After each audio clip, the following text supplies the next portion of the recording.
பழையபடி நீ தொல்காப்பியன்னா 3 பேரும் சேர்ந்து பிசினஸ் பண்ணணும்.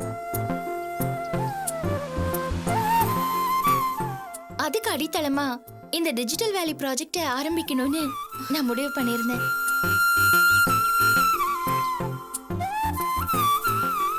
சொன்ன கேள்வி ஒழுங்கா போயிட்டே இருக்கா டேய், விடுங்கடா.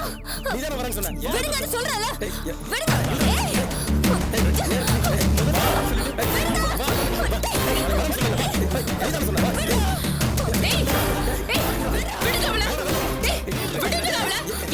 என்ன நடக்குதுங்க?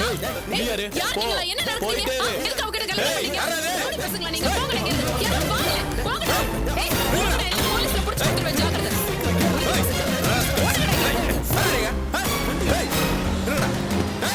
பேக் எடுத்துங்க.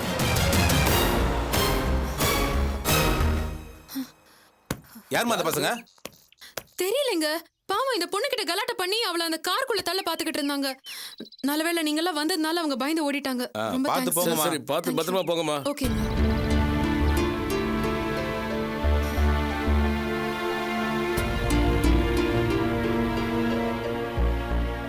Are you okay? ஏய், நீ என்ன பெரிய இவன் நினைப்பா உனக்கு? நீ என்ன சாகசமா பண்ற? ரோட்ல யாருக்கு என்ன நடந்தா உனக்கு என்ன? நீ உன் வேலைய பார்த்துட்டு போ. அவங்க எல்லாம் உங்ககிட்ட கலாட்டா பண்ணிக்கிட்டு இருந்தாங்கல்ல? அவங்க 4 பேரும் என் ஃப்ரெண்ட்ஸ். ஃப்ரெண்ட்ஸா? உங்களை வலுக்கட்டாயமா அந்த கார்ல தள்ள முயற்சி பண்ணிக்கிட்டு இருந்தாங்க? அதெல்லாம் ஒண்ணும் இல்ல. அவங்க என்ன சினிமா கூப்பிட்டாங்க. நான் வரலன்னு சொன்னேன். அவ்வளவுதான். ஏங்க, அவங்கள எல்லாம் பார்த்தா உங்க ஃப்ரெண்ட்ஸ் மாதிரியே தெரியலையே. ஏய், உனக்கு ஒரு வாட்டி சொன்னா புரியாதா? நீ என்ன பெரிய இவளா? உன் வேலைய பார்த்துட்டு போடி. அவங்க என் ஃப்ரெண்ட்ஸா இல்லையான்னு உனக்கு எப்படி தெரியும்? நீ போ. இங்க பாருங்க, அவங்க திரும்ப இந்த பக்கம் வந்தா சொன்ன கேட்க மாட்டியா? உன் வேலைய பார்த்து நீ போயிட்டே இரு. உங்களுக்கு எங்க போகணும்னு சொல்லுங்க, நான் வேணா.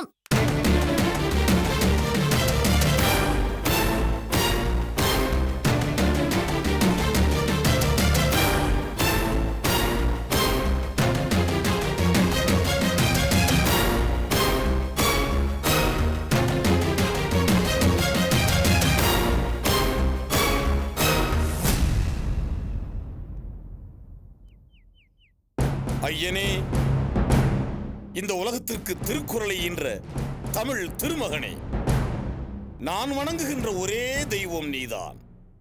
நீ வழங்கிய திருக்குறள் தான் நான் படிக்கின்ற பகவத்கீதை, பைபிள், திருக்குரான் எல்லாமே.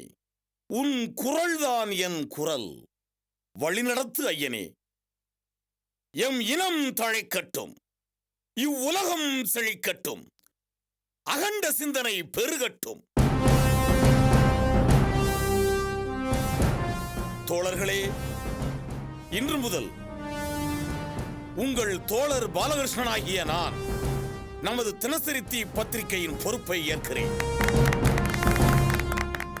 இது போன்று கை தட்டுவது, கை கட்டுவது, இவை இரண்டுமே ஒரு இனத்தின் அடிமைத்தனத்திற்கான அடையாள சின்னங்கள். நிறுத்திவிடுங்கள். இனிமேல் நமது கவனமெல்லாம் காரியத்திலேயே இருக்க வேண்டும். வெற்றி இலக்கை நோக்கி மட்டுமே பயணம் செய்ய வேண்டும். செயலாற்ற செல்லுங்கள். இனிப்புகளை எடுத்துக் கொள்ளுங்கள்.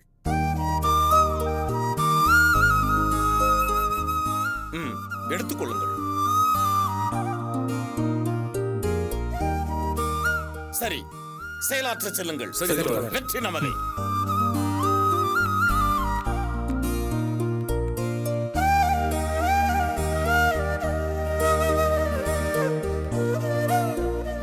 வணக்கம் தோழர். வாருங்கள் வாருங்கள் தோழர் தொல்காப்பியன், வாருங்கள். உங்களுக்காகத்தான் காத்துக் கொண்டிருக்கிறேன். எனக்காக காத்துட்டு இருந்தீங்களா? நீங்க எதிர்பார்க்கிற அளவுக்கு நான் பெரிய ஆள் இல்லையே. தோழர், நமது தினசரி தீப்பத்திரிகையை புது பொலிவுடன் ஆரம்பிக்க நாங்கள் கூடியிருக்கிறோம். தொடக்க நாளாகிய இன்று நாங்கள் அழைப்பு விடுத்திருக்கும் விருந்தினர், ஒரே விருந்தினர் நீங்கள் தான். இப்படி விருந்தினர்னு சொல்லி ஒதுக்கிறாதீங்க. நான் உங்கள ஒருத்தன். அது சரி, அது தெரிந்த விஷயம்தான். இருப்பினும் இன்று நாங்கள் அழைத்திருக்கும் ஒரே ஒரு சிறப்பு விருந்தினர் நீங்கள் தான். அப்புறம் பத்திரிகை புது பொலிவோட கொண்டு வர போறதா சொன்னீங்க. என்னென்ன மாற்றங்கள்லாம் கொண்டு வந்திருக்கீங்க தோழர்? உடனடி மாற்றம் என்றால் பத்திரிகை முழுவதும் வண்ணப்படங்களாக நிரப்பி வெளியிடலாம். ஆனால் நமது குறிக்கோள் அதுவல்லவே. உடனடி மாற்றம், உறுதியான மாற்றம்.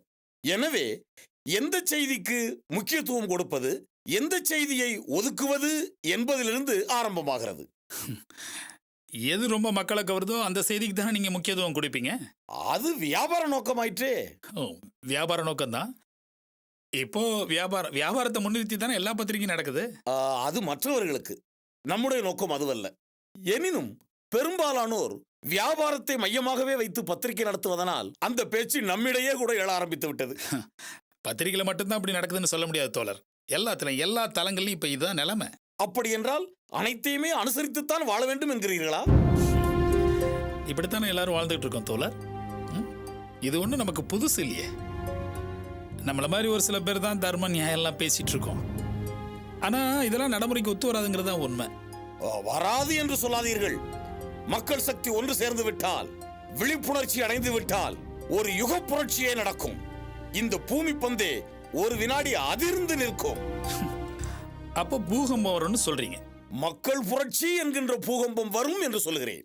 அப்போது இந்த அநீதிகளும் அராஜகங்களும் தானாக சென்று சமாதிக்குள் சரணடைந்து விடும். அதற்கு ஒரே ஒரு நிமிடம் தான் தேவை. அந்த ஒரு நிமிஷம் எப்போ வரும் தோழர்? மக்கள் உணரும் போது. மக்கள் எப்போ உணர்வாங்க? உங்களை போன்றவர்களும் என்னை போன்றவர்களும் அவர்களின் இன்றைய அவல நிலையையும் அதற்கான தீர்வையும் சுட்டிக்காட்டிக் கொண்டே இருக்கும் போது சீக்கிரமே விழிப்புணர்ச்சியையும் அடைந்து விடுவார்கள், உணர்வையும் பெற்று விடுவார்கள். ஆனா உங்களுக்கு இருக்கிற நம்பிக்கை எனக்கு இல்ல. நான் பார்த்த வரைக்கும் தாகம் எடுத்தா ஒரு வாட்டர் பாக்கெட்டு, பசிக்கு ஒரு சோத்து போட்டலாம், இப்படி அன்றாட தேவைகளுக்கே மக்கள் அவதிப்பட்டு இருக்கும் போது இவங்க எப்ப விழிப்புணர்வு அடைஞ்சு இவங்க இதெல்லாம் சாத்தியமில்லாத விஷயம். தோழர் தொல்காப்பியன், நீங்கள் என்ன சொல்ல வருகிறீர்கள் என்பது எனக்கு புரிகிறது. இப்போது நடந்த அனைத்தையுமே மக்கள் மறந்து விடுவார்கள் என்று மட்டும் நினைக்காதீர்கள். தங்கள் தவறுகளை திருத்திக் கொண்டு முன்னினும் வலிமையாக செயல்பட்டு ஒரே அணியாக அவர்கள் இணையும் போது எதிரிகள் குற்றம் சொல்வதற்கு வார்த்தைகள் கூட கிடைக்காது.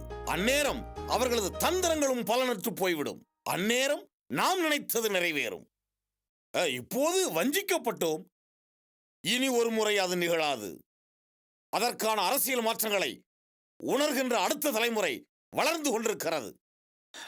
ஓகே, உங்க நம்பிக்கை உங்களோட. ஆனா மக்களுக்கு அந்த மாதிரி உணர்வு இருக்கிற மாதிரி தெரியவே இல்லையே. அப்படியெல்லாம் உங்களுக்கு உணர்வு இருக்கா என்ன?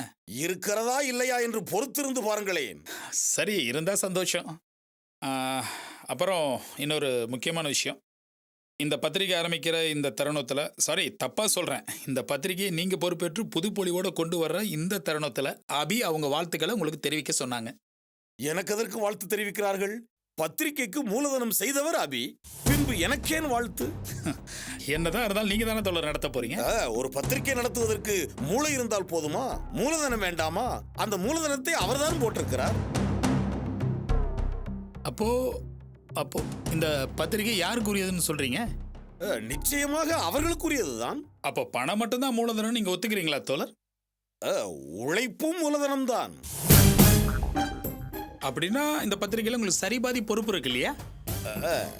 எனக்கே பொறுப்பு என்று சொல்லாதீர்கள், நமக்கும் இருக்கிறது என்று சொல்லுங்கள்.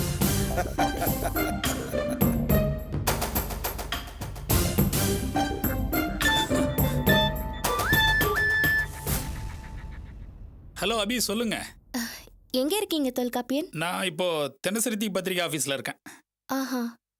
தோழர் இருக்காரு, பேசுறீங்களா? கொடுங்க.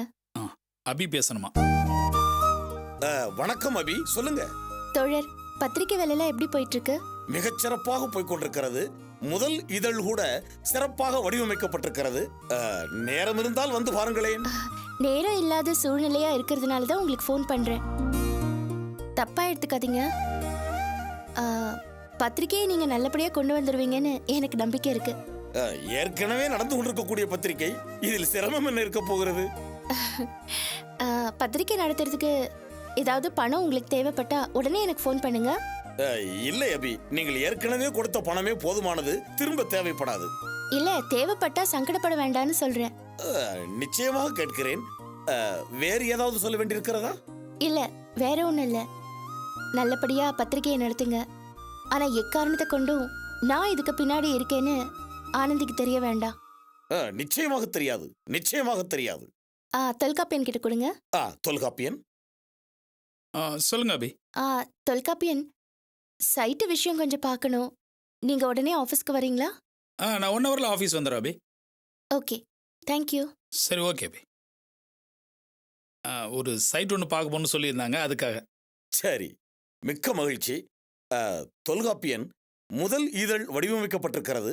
நீங்கள் வந்து ஒரு முறை பார்த்து சரியாக இருக்கிறதா என்று சொல்லுங்களேன். நான் என்னங்க சொல்ல போறேன், சரியா இருக்கா இல்லையான்னு? இல்லை இல்லை, நீங்கள் பார்த்து உங்கள் கருத்துக்களை சொன்னால் குற்றம் குறைகள் ஏதேனும் இருந்தால் ஆரம்பத்திலேயே சரி செய்து கொள்ளலாம் அல்லவா? தோழர், இது உங்க தயாரிப்பு. இந்த தினசரி தீ பத்திரிக்கை உங்க பொறுப்புல வந்த பிறகு இதுல குற்றமோ குறைவோ வரதுக்கு வாய்ப்பே இல்லை. மிக்க நன்றி. இருப்பினும் தோழர் தொல்காப்பியன் ஒரு முறை பார்த்து விட்டால் எனக்கும் மன திருப்தி ஏற்பட்டுவிடும். சரி, செல்லலாமா? பார்த்துருவோம். வாருங்கள்.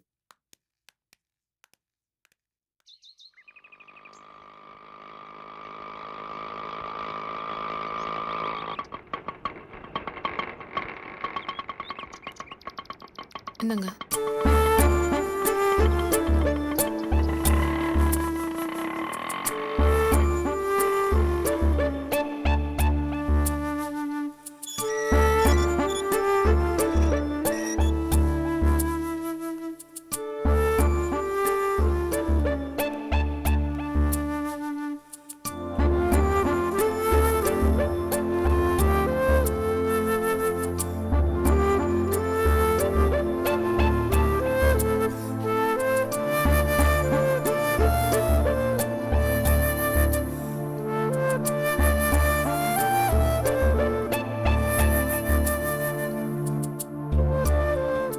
அப்பா, என்னப்பா ரொம்ப அமைதியா உட்கார்ந்திருக்கீங்க?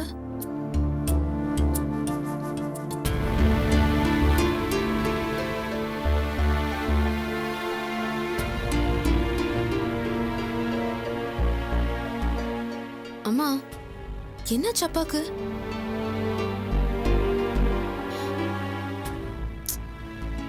அப்பா, என்னப்பா ஆச்சு? ஏதாவது சொல்லுங்கப்பா.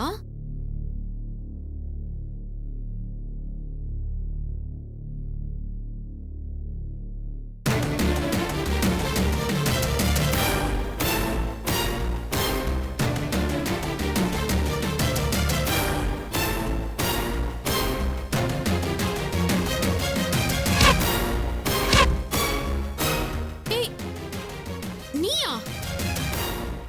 நீ என்ன பண்ணிட்டு இருக்கீங்க? உனக்கு என்ன வேலை இங்க? அம்மா, யார் இவ? எதுக்கு நம்ம வீட்டுக்கு வந்திருக்கா? ஏய், கேட்டுக்கிட்டே இருக்கேன்ல, பதில் சொல்லு. உன்னதான் கேக்குறேன், உனக்கு என்ன வேலை இங்க? ரோட்ல உன்னை பார்த்தப்ப நீதான் உஷான்னு எனக்கு தெரியாம போச்சு. நீ யாருங்கறத முதல்ல சொல்லு. உனக்கு என்ன வேலை இங்க? எதுக்கு இங்க வந்திருக்க? என்னை பத்தி இவர் எதுவுமே சொல்லலையா? சொல்ல வேண்டிய அவசியம் வரல. அதான் இப்ப வந்துடுச்சே. சொல்லுங்க மிஸ்டர் கோபிநாத். இத பாரு, ஏற்கனவே நாங்க ஏகப்பட்ட பிரச்சனையில இருக்கோம். நீ வேற எங்க தலையை உருட்டாத. தயவு செஞ்சு இங்க இருந்து கிளம்பு. நான் வந்ததுல இருந்து இதையே தான் சொல்லிட்டு இருக்க. எனக்கும் இங்க இருக்க பிடிக்கலதான். உன் புருஷன்கிட்ட சொல்லு, பட்டுன்னு ஒரு முடிவுக்கு வர சொல்லு. பேக் ரெடியா இருக்கு, நான் போய்கிட்டே இருப்பேன். ஏய், ஸ்டாப் இட். என்ன ஏன் அம்மா அப்பா கிட்ட மரியாதை இல்லாம பேசிக்கிட்டு இருக்க நீ? யாரு நீ? என்னப்பா, என்னம்மா யார் இவ? யாராவது சொல்லுங்களேன், எனக்கு ஒண்ணுமே புரியல. அவங்க சொல்ல மாட்டாங்க உஷா. அப்போ நீயாவது சொல்லி தொலை. நீ மூச்சுக்கு 300 வாட்டி அப்பா அப்பான்னு கூப்பிடுறியே இந்த ஆளு, இவரு உண்மையிலேயே எனக்கு தான் அப்பா.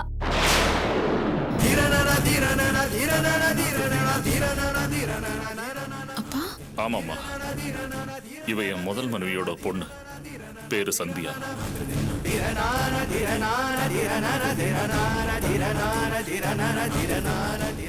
இவ சென்னையில தான் இருக்காளா? என்கிட்ட சொல்லவே இல்ல. இவ எப்ப இங்க வந்தான்னு எனக்கு தெரியாதுமா. 1 மாசம் முன்னால வரைக்கும் பெங்களூர்ல தான் இருந்தா. சரிப்பா, இப்படி ஒரு பொண்ணு இருக்கான்றத பத்தி என்கிட்ட ஒரு வார்த்தை கூட நீங்க சொல்லலையே. ஹலோ ஹலோ, உங்க பிரச்சனையா அப்புறமா பேசி தீர்த்துக்கங்க. முதல்ல எனக்கு பண்ண வேண்டிய செட்டில்மெண்ட்டை பண்ணி அனுப்புங்க. செட்டில்மெண்டா? ஆமா, நீ யார கேட்டு அந்த பெங்களூர் வீட்டை வித்துட்டு வந்த? நான் யார கேட்கணும்? இங்க பார், அது ஏன் அப்பா தன்னோட பரம்பரை சொத்தை வித்து அந்த பணத்துல வாங்கின வீடு. அந்த சொத்துல எனக்கும் பங்கு இருக்கு. ஆமா, அந்த வீட்டை எவ்வளவுக்கு வித்த? சந்தியா, அந்த பணத்துல இருந்து உனக்கு ஒரு பைசா கூட தர முடியாது. ரொம்ப உணர்ச்சி வசப்படாதீங்க டாட். பட்டுன்னு மூச்சு நின்னுட போகுது. ஏய் என்ன பேசுற நீ? வயசாகுதுல்ல, இந்த மாதிரிலாம் நடக்கிறதுக்கு வாய்ப்பு இருக்கு. இங்க பாருங்க டாட், நான் மொத்த பணத்தையும் கேட்கல. வீட்டை எவ்வளவுக்கு வித்தீங்களோ அதை சரி பாதியா பிரிங்க. அதுல ஒரு பாதியா எனக்கு கொடுங்க போதும். அதுக்கப்புறம் நான் உங்க விஷயத்துல தலையிடவே மாட்டேன். உனக்கு ஒரு பைசா கூட தர மாட்டேன். உன்னால முடிஞ்சதை பாத்துக்கோ.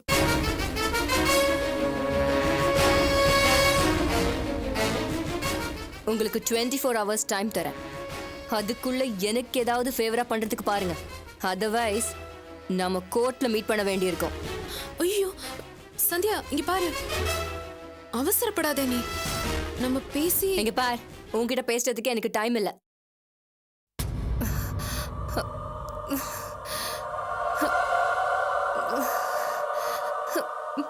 என்னாச்சு? எனக்கு தலைவலிக்குது. சந்தியா. மேல உள்ள ரூமை நான் எடுத்துக்கிறேன்.